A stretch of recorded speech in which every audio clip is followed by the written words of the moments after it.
આજના સત્સંગમાં આપણે બ્રહ્મલોકની દિવ્ય અનુભૂતિઓનું જ્ઞાન ગ્રહણ કરીશું. જેવી રીતે આ પૃથ્વીલોક છે એવી જ રીતે સ્વર્ગલોક પણ છે, બ્રહ્મલોક પણ છે, સુવર્ણલોક પણ છે. એવા ઘણા લોક છે, પણ એ સર્વ લોકોમાં જે બ્રહ્મલોક છે એ અલૌકિક અને દિવ્ય છે. કેમ કે બ્રહ્મલોકમાં પરમપિતા પરમાત્મા બિરાજમાન છે. મહાસિદ્ધ મહાપુરુષો ત્યાં બિરાજમાન છે. અવતારી મહાપુરુષો ત્યાં બિરાજમાન છે. બ્રહ્મલોકની દિવ્ય ઉર્જાનું, દિવ્ય આનંદનું વર્ણન તો આ શબ્દોથી થઈ જ ન શકે. તો પણ જે થોડા ઘણા શબ્દો છે એનાથી આપણે બ્રહ્મલોકના દિવ્ય આનંદનું રસપાન કરીશું. આ પૃથ્વીલોક પર અવતાર લઈને જ્યારે આપણને કોઈ પ્રગટ મહાપુરુષનું ચરણ મળે, પ્રગટ મહાપુરુષનું સાનિધ્ય મળે, ત્યારે આપણને ક્યાંક એવી ખબર મળે છે કે આપણે કોઈ બીજા દૂર લોકથી આવેલા છીએ. આપણે કાયમના આ પૃથ્વીલોકના વાસી નથી. આપણે ક્યાંક દૂરથી અહીંયા કંઈક અનુભવ કરવા, કંઈક તપસ્યા કરવા, કંઈક જાગૃત થવા આ પૃથ્વીલોક પર આવ્યા છીએ. અને જ્યારે આપણને એ જાગૃતિ થઈ જાય કે આપણે અહીંયા ક્યાંથી આવ્યા છીએ, કેમ આવ્યા છીએ અને પાછું ક્યાં જવાનું છે, ત્યારે આપણો મનુષ્ય જન્મ સાર્થક થઈ જાય છે. તમે જન્મ તો લઈ લીધો, પણ હવે મૃત્યુ પછી તમે ક્યાં જશો એ કંઈ નક્કી કર્યું છે ખરા? કે તમે ક્યાં જશો? જેમ ઘરેથી નીકળો ગાડી લઈને તો કંઈક તો નક્કી કરો ને કે અહીંયાથી અહીંયા પહોંચવાનું છે, અહીંયાથી અહીંયા જઈશું, અહીંયાથી અહીંયા જઈશું, અને તમારી ગાડી ત્યાં જ જાય છે, બરાબર? તો જન્મ લીધો, જન્મની ગાડીમાં બેઠા, તો હવે મૃત્યુ પછી આગળ ક્યાં જશો એનું કંઈ વિચાર્યું છે? વધુ વિચારો છો કે ઘર લઈશું, આમ કરીશું, અહીંયા ફરવા જઈશું, આ ખાઈશું, આ પીશું, પણ આ શરીર છૂટ્યા પછી ક્યાં જશો એનું કોઈ દિવસ વિચાર્યું છે? નથી વિચાર્યું તો વિચારવાનું શરૂ કરો. વિચારો ક્યાં જશો તમે, કોણ લઈ જશે તમને? જેનું ભજન કર્યું હશે એ લઈ જશે. દેવોનું ભજન કર્યું હશે, દેવ લઈ જશે. મહાપુરુષોનું ભજન કર્યું હશે, મહાપુરુષો પાસે જશો. બીજા કોઈનું ભજન કર્યું હશે તો એ લઈ જશે. પણ જશો ક્યાં તમે? એ નક્કી છે ખરું? નથી નક્કી. કેમ? કેમ કે હજુ તમને તમારા સૂક્ષ્મ શરીરની કોઈ અનુભૂતિ જ નથી, કોઈ જાગૃતિ નથી. તમે કોણ છો એની તમને કંઈ ખબર નથી. તો પછી મૃત્યુ પછી ક્યાં જશો એની ક્યાંથી ખબર હોય? તો આવી રીતે જ ભટક્યા કરશો, આવી રીતે જ ફર્યા કરશો. આ પૃથ્વીલોક કંઈ તમારું ઘર નથી, અહીંયાથી જવાનું જ છે. તમારું અસલી ઘર બ્રહ્મલોકમાં છે, ત્યાં પહોંચવાનું છે. જે શુદ્ધાત્માઓ છે, પવિત્ર આત્માઓ છે, યોગ ભ્રષ્ટ આત્માઓ છે, એમનું અસલી ઘર તો બ્રહ્મલોક છે. અને એ આપણો મૂળ મુકામ છે, ત્યાં આપણે પહોંચવાનું છે. અહીંયા તો અનુભૂતિ કરીને નીકળી જ જવાનું છે. તમારી સાથે કોઈ રહેવાનું નથી, એટલું યાદ રાખી લેજો. કોઈ જ નહીં. શરીર છૂટતા તો બધું છૂટી જ જવાનું છે. પછી સૂક્ષ્મમાં તમારી સાથે કોણ રહેશે? જેની સાથે તમે સૂક્ષ્મથી નાતો જોડ્યો હશે એ રહેશે. જો ધ્યાન સાધના કરીને પરમાત્મા સાથે કોઈ અલૌકિક મહાપુરુષના સૂક્ષ્મ શરીર સાથે તમે નાતો જોડ્યો હશે તો એ સૂક્ષ્મ શરીર તમારી સાથે રહેશે. અને જો એક ભજન, એક વિશ્વાસ, એક શ્રદ્ધા હશે તો તમે પણ એ મહાપુરુષની સાથે બ્રહ્મલોકમાં પહોંચી જશો.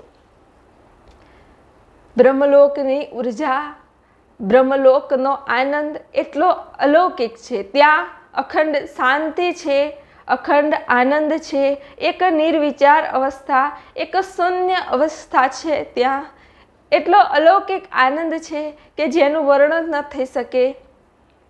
અને આ બ્રહ્મલોકની અનુભૂતિ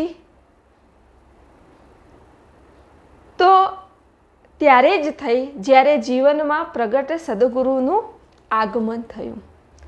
પહેલાં જ્યારે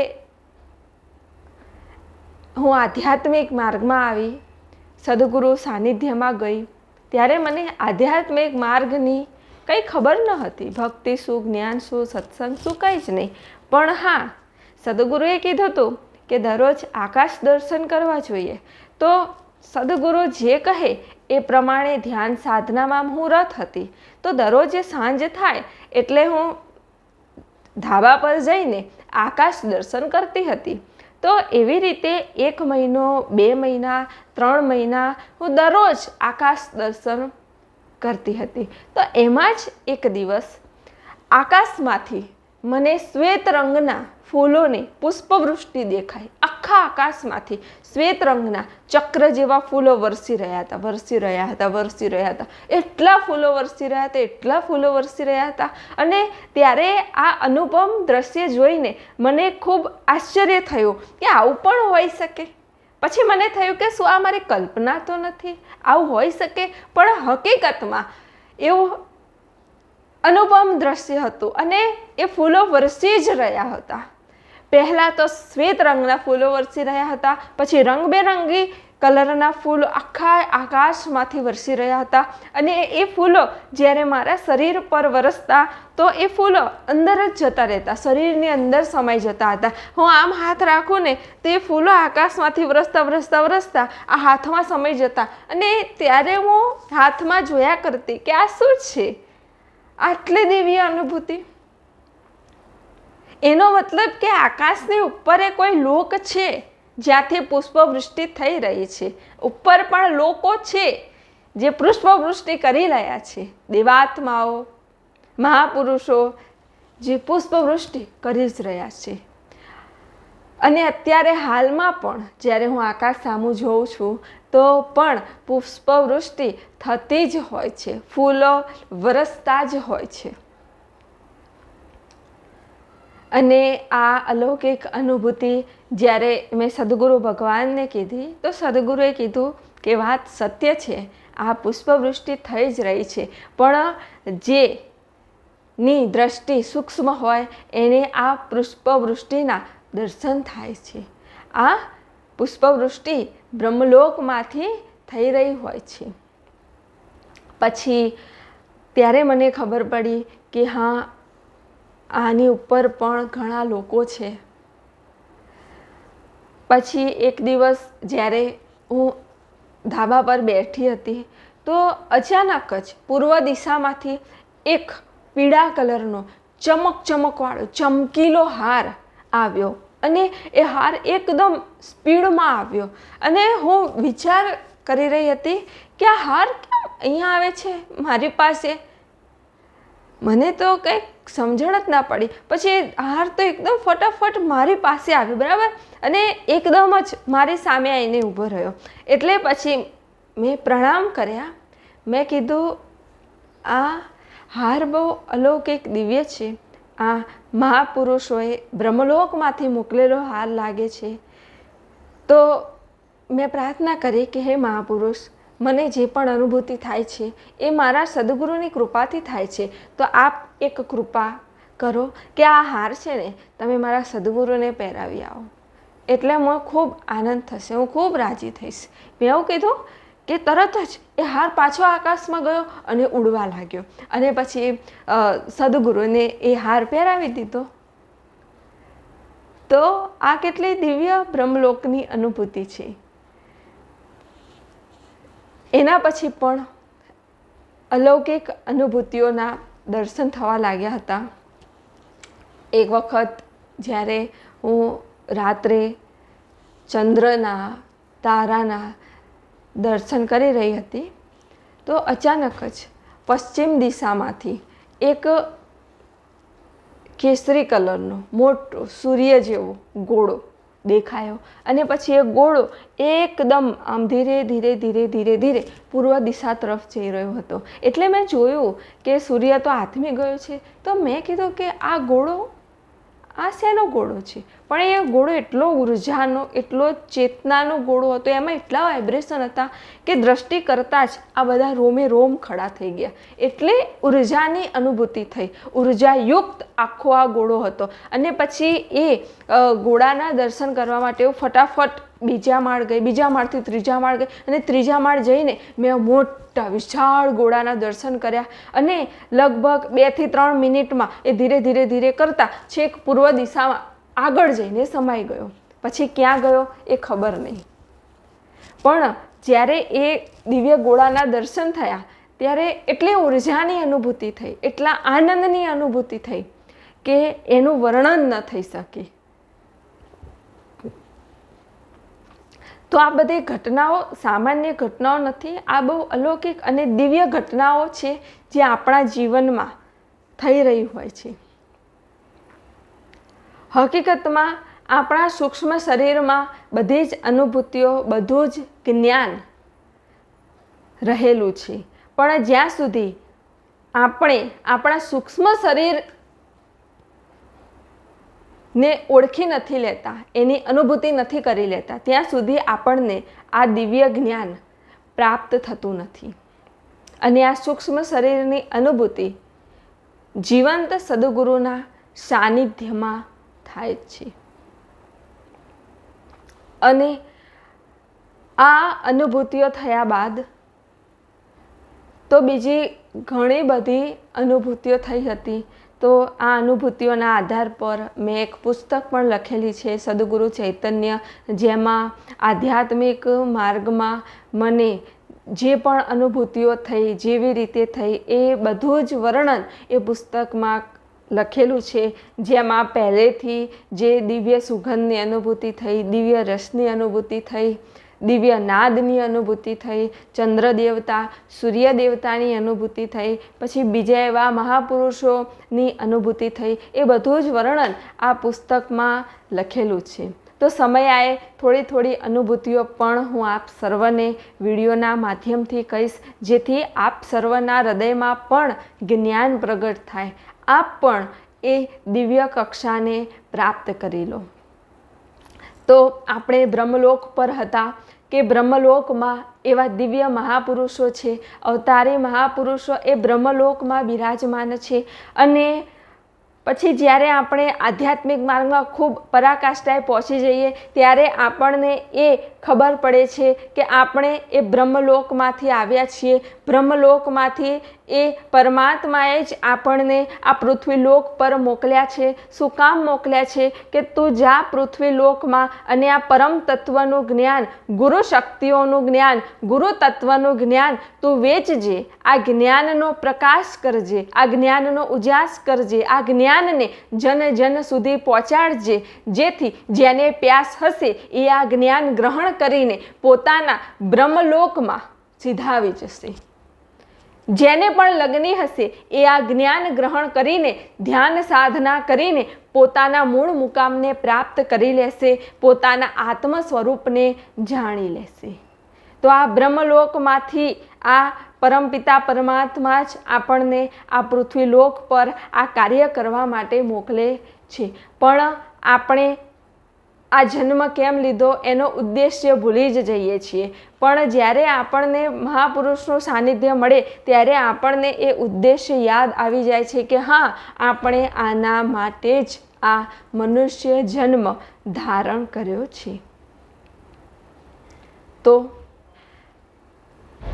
આ બધું જ આપણા સૂક્ષ્મ શરીરમાં, કારણ શરીરમાં હોય જ છે. અને એ સૂક્ષ્મ શરીર જ આપણને માર્ગ બતાવે છે, એ સૂક્ષ્મ શરીર જ આપણને દિશા બતાવે છે. જ્યારે સૌ પ્રથમ વખત હું સદગુરુના સાનિધ્યમાં ગઈ, સદગુરુના દર્શનાર્થે ગઈ, ત્યારે મને એ નથી ખબર કે સૂક્ષ્મ શરીર એટલે શું. પણ ત્યારે મારી અંદરના સૂક્ષ્મ શરીર એ મને કીધું હતું કે બસ આ જ તારો મુકામ છે, આ જ તારું ગુરુ કાર્ય છે, આ જ તારું જીવન છે, બસ. અને એ દિવસથી આજ સુધી, અત્યાર સુધી એ જ મારું જીવન રહ્યું છે. ગુરુ કાર્ય એ જ મારું જીવન રહ્યું છે, જ્ઞાન વેચવું એ જ મારું જીવન રહ્યું છે, ભજનમાં રહેવું એ જ મારું જીવન રહ્યું છે. એના સિવાય મને બીજા કોઈમાં કોઈ રસ આવતો નથી. બસ એકા પરમ તત્વનું જ્ઞાન પ્રાપ્ત કરવામાં અને પરમ તત્વનું જ્ઞાન વેચવામાં જ મારું જીવન છે. કેમ કે એક પરમાત્માનું સાનિધ્ય મળ્યા પછી આત્માને પોતાનો માર્ગ મળી જાય છે, પોતાની દિશા મળી જાય છે, પોતાની મંજિલ મળી જાય છે, પોતાનો મુકામ મળી જાય છે અને આત્માને આત્મ શાંતિ પ્રાપ્ત થાય છે, આત્મા આનંદ પ્રાપ્ત થાય છે કે મને પરમપિતા પરમાત્મા મળ્યા, મને પરમપિતા પરમાત્માનું સાનિધ્ય મળી ગયું, બસ મારો આ મનુષ્ય જન્મ સાર્થક થઈ ગયો. તો બ્રહ્મલોકમાં જ્યારે હું સૂક્ષ્મ સ્વરૂપે ગઈ ત્યારે બ્રહ્મલોકના એક અલૌકિક દર્શન મને થયા હતા. બ્રહ્મલોકમાં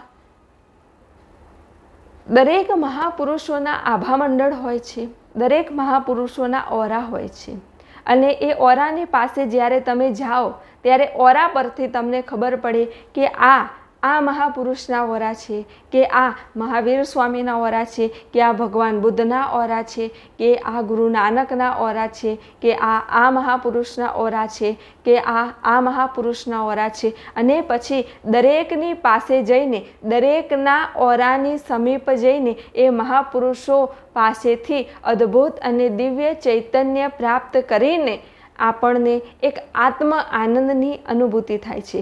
અને દરેક મહાપુરુષોના એક ઓરા હતા અને દરેક મહાપુરુષોના ઓરાની ઉપર એક સૂર્ય એક ચંદ્ર, દરેક મહાપુરુષોના ઓરાની ઉપર એક સૂર્ય એક ચંદ્ર, એક સૂર્ય એક ચંદ્ર, એક સૂર્ય એક ચંદ્ર, એક સૂર્ય એક ચંદ્ર હતો.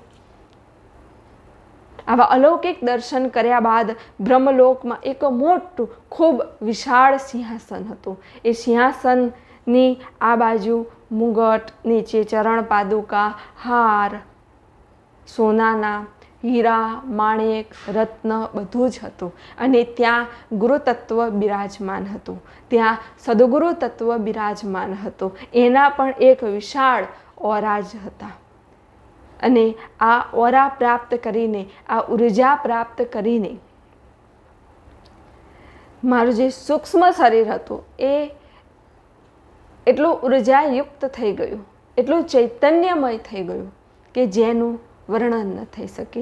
આ પરમધામની ઉર્જા છે, આ બ્રહ્મલોકની ઉર્જા છે. જ્યારે બ્રહ્મલોકની ઉર્જા સાથે તમે જોડાવ ને ત્યારે કણે કણમાં એ પરમ તત્વ વ્યાપ્ત થઈ જાય છે, કણે કણમાં એ પરમ ઉર્જા વ્યાપ્ત થઈ જાય છે. એટલે જ તો તમે જોયું હશે કે મહાપુરુષોની સમાધિ પાસે કેટલી ઉર્જા હોય છે. શું કામ?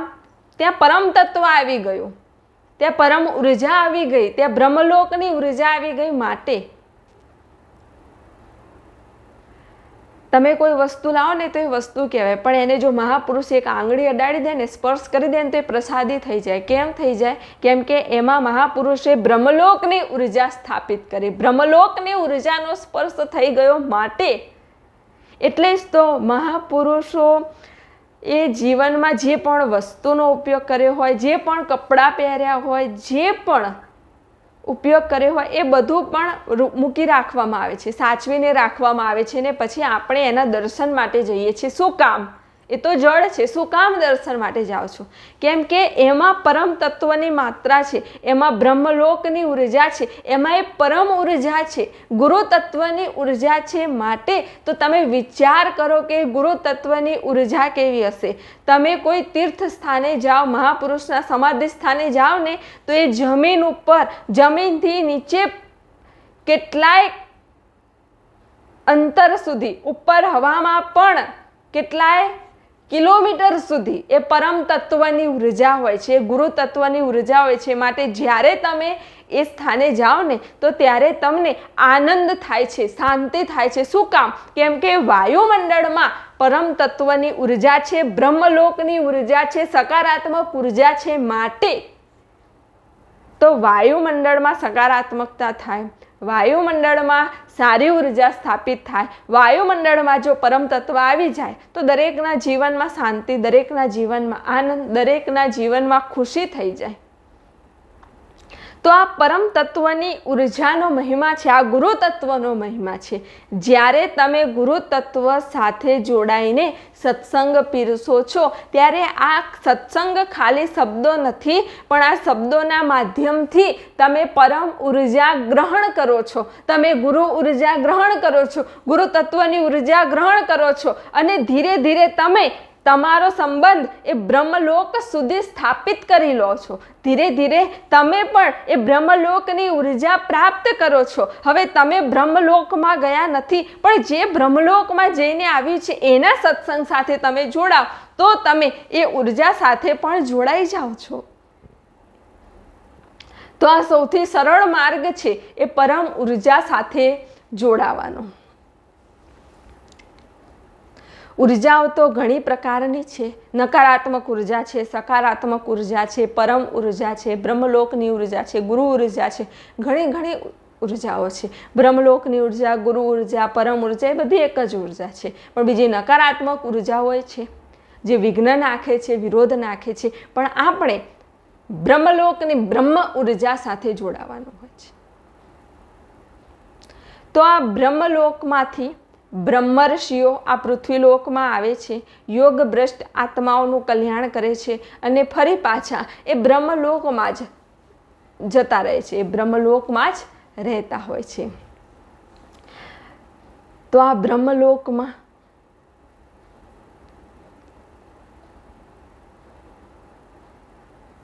ઓરા, આભામંડળ એટલા શુદ્ધ હોય છે, એટલા ચોખ્ખા હોય છે કે એમાં જરાય પણ લેશ માત્ર પણ નકારાત્મકતા હોતી નથી, ત્યાં પૂર્ણતા હોય છે.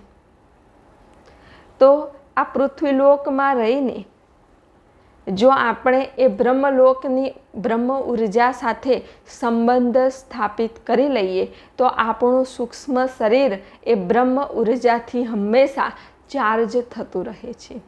આપણને હંમેશા એ બ્રહ્મ ઉર્જા મળતી રહે છે. જ્યારે તમે બ્રહ્મલોકની બ્રહ્મ ઉર્જા સાથે સંબંધ સ્થાપિત કરો ને એટલે ધીરે ધીરે ધીરે તમારા બધાય વિચારો શૂન્ય થવા લાગશે. તમે એક નિર્વિચાર અવસ્થામાં આવી જશો, એક શૂન્યાકાશ અવસ્થામાં આવી જશો અને જ્યાં વિચાર નથી, મન નથી, બુદ્ધિ નથી, ઇન્દ્રિયો નથી, શરીર નથી, કશું જ નથી, ત્યાં તમારી અંદર એ બ્રહ્મ ઉર્જા ઉતરશે.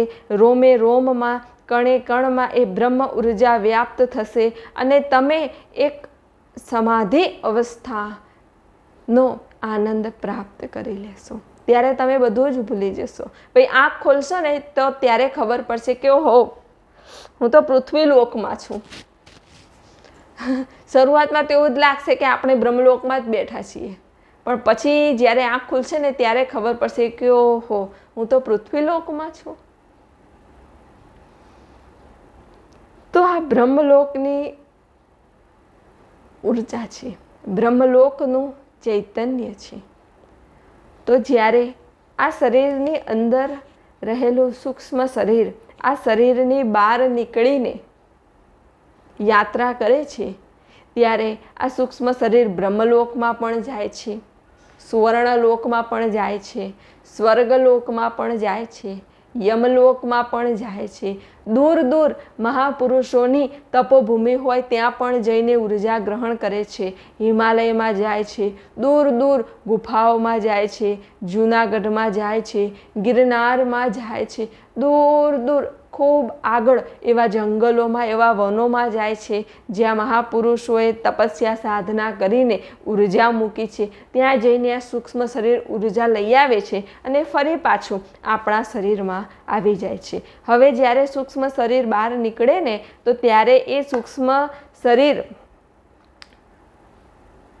નો અનુભવ ખૂબ અનેરો હોય છે. પહેલી વખત જ્યારે મને સૂક્ષ્મ શરીરની અનુભૂતિ થઈ ત્યારે સૂક્ષ્મ શરીરની અનુભૂતિ માટેનો મારો કોઈ પ્રયત્ન ન હતો કે મેં એવું વિચાર્યું પણ ન હતું કે સૂક્ષ્મ શરીરની અનુભૂતિ મને થશે. આ તો એક દિવસ હું રાત્રે બીજા માળ પર સૂતી હતી આરામથી, બરાબર, અને લગભગ સવારના 3 કે 4 વાગ્યા હશે, અને હું તો સૂતી જ હતી અને મારા શરીરમાંથી સૂક્ષ્મ શરીર ઊભું થયું. એટલે મેં તો જોયું તો આજુબાજુમાં મમ્મી પપ્પા બધા સૂતેલા હતા અને હું ઊભી હતી. એટલે મેં કીધું કે હું ઊભી થઈ તો અહીંયા હું સૂતી છું. એટલે મને મારું જ સૂતેલું શરીર દેખાતું હતું. અને ત્યારે મેં જોયું કે ઓહો, આ તો હું શરીરની બહાર આવી ગઈ છું. અને પેલું જોયું તો મારું શરીર સૂતેલું હતું. હવે ત્યારે મને કંઈ એટલી ખબર નથી સૂક્ષ્મ શરીરની, પણ હું ત્યાં ઊભી બધાને જોઈ રહી હતી અને મને પોતાને પણ હું જોઈ રહી હતી કે હું શાંતિથી સૂતી હતી, એ પણ હું જોઈ રહી હતી. આટલું જોયા બાદ થોડી વાર સૂક્ષ્મ શરીરથી હું આમ તેમ ફરી અને પછી મારા શરીરમાં આવીને બેસી ગઈ અને પછી મારા શરીરમાં આવીને હું સૂઈ ગઈ. જેવી સૂઈ ગઈ એવી મારી આંખો ખુલી. અરે મેં કીધું હું તો પાછી અંદર આવી ગઈ કે હમણાં તો બહાર હતી. પછી મને ખબર પડી કે આ તો મારું સૂક્ષ્મ શરીર બહાર નીકળ્યું અને મને સૂક્ષ્મ શરીરની અનુભૂતિ થઈ. આ કોઈ પ્રયત્નથી નથી થઈ, આ સદગુરુ કૃપાથી થઈ હતી. અને પછી એવી જ રીતે દર વખતે મારું સૂક્ષ્મ શરીર બહાર નીકળતું અને અમુક બ્રહ્માંડોની યાત્રા કરતું, અમુક લોકોની યાત્રા કરતું, અમુક સ્થાનોની યાત્રા કરતું અને પછી એની જાતે જ એ પાછું મારા શરીરમાં આવી જતું. આવી ઘણી વખત મને અનુભૂતિઓ થઈ હતી. તો શરીરમાંથી બહાર નીકળવું અને શરીરમાં આવવું એ ની તો મને પણ કંઈ ખબર ન હતી, પણ આ તો આપમેળે જ થઈ જતું હતું ગુરુ કૃપામાં. કેમ કે જ્યારે મહાપુરુષોનું સાનિધ્ય મળે, સદગુરુનું સાનિધ્ય મળે, ત્યારે આપણી સાથે હર હંમેશ કેટલાય મહાપુરુષો દેવાત્માઓ રહેતા જ હોય છે અને તે આપણને સાચો માર્ગ, સાચી દિશા બતાવતા હોય છે. સદગુરુ સાનિધ્યમાં, સદગુરુ આશ્રમમાં જ્યારે પણ હું જાઉં ને ત્યારે સદગુરુની આંખોમાં અશ્રુ હોય. કોઈ વાર સદગુરુ હસતા હોય, કોઈ વખત સદગુરુની આંખોમાં અશ્રુ હોય. એટલે ઘણા શિષ્યોને, ઘણા સાધકોને એવું લાગે કે સદગુરુને કંઈ દુઃખ હશે, કે સદગુરુ કોઈ શિષ્યોને જોઈને અશ્રુ સારતા હશે, કે કોઈ શિષ્યોને જોઈને આનંદિત થતા હશે, એવું લાગે. પણ હકીકતમાં સૂક્ષ્મ દ્રષ્ટિથી જો જોવામાં આવે ને તો સદગુરુ આશ્રમમાં જ્યારે સદગુરુ અમૃતવાણી પીરસતા હોય, સદગુરુ સત્સંગ પીરસતા હોય ને ત્યારે ઉપરના લોકોમાંથી દેવો, મહાપુરુષો, સિદ્ધો, નવનાથ એ સર્વે આવીને સૂક્ષ્મ સ્વરૂપે આખો આશ્રમ ભરેલો હોય અને બધાય એ સત્સંગ સાંભળવા માટે બેઠેલા હોય છે.